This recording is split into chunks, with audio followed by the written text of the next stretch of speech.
We shouldn't call it maybe a Green Deal, let's just call it our Declaration of Independence.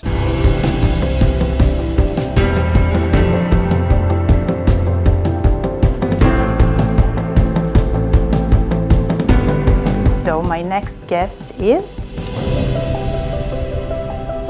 Mr. Tobback, thank you so much for welcoming me actually in your house. It's everybody's house.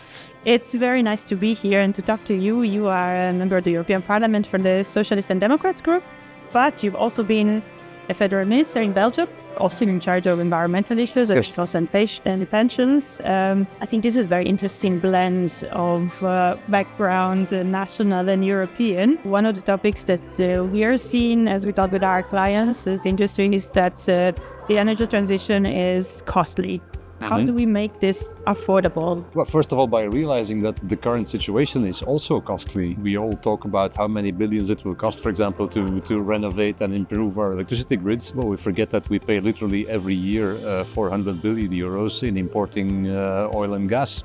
And so the effort of replacing that by investing in production and technology that we own in Europe, that we make in Europe, I think that's a very valid investment. In our sector, of course, we do produce a lot of the technologies that are needed for the transition of buildings in Europe.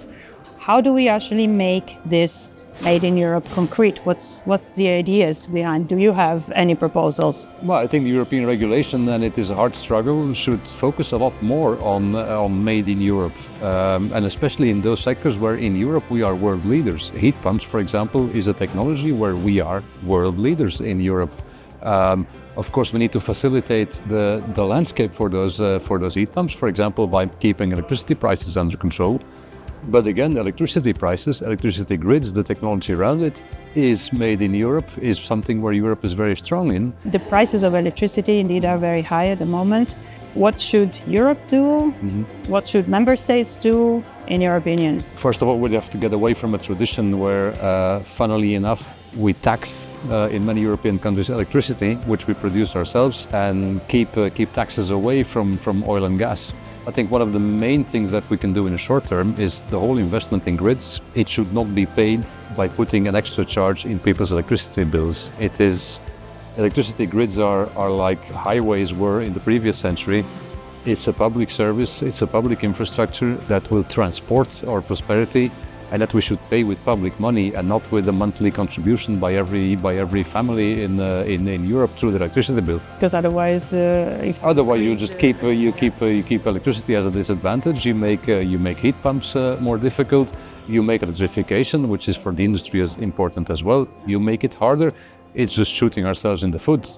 We keep on buying oil and gas then from people that we generally don't like. And indeed, the business case, what we call the business case for consumers, people like me and you, and invest in a heat pump, for example, is made by the cost of energy. So I make an investment in a new technology which is more efficient. I want to see this also in my energy bill at the end of the month. I think there's two things that are happening there. I think new houses, for example, these days, at least in my country, in Belgium, and they are usually equipped with a heat pump. For renovating, it's much more difficult. For retrofits, we need to make sure that we help people do those renovations. But I think we also need to have a look at the sector itself, where a lot of the installers and a lot of the technicians do tend to go for legacy gas technology.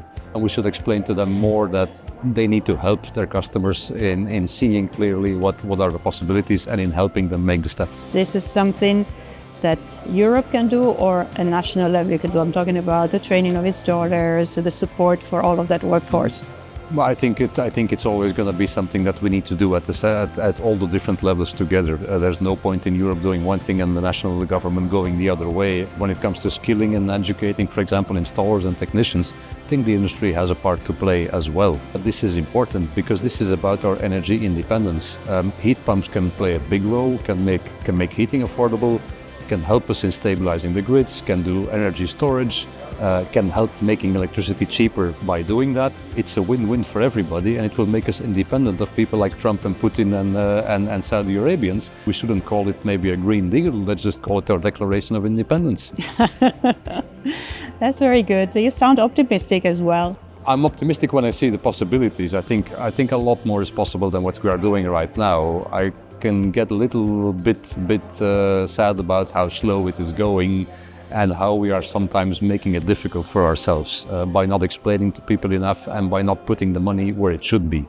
We're still subsidizing and supporting fossil fuel a lot, and not enough money is going to the right sectors where there's a future for Europe. Mr. Tobback, thank you so much for your contribution. Very nice talking to you. Welcome.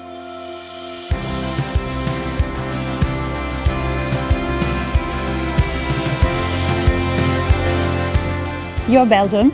Yes. What do you think annoys most Belgian? High prices of electricity or high price of beer? I think Belgian beer is worth anything you pay for it.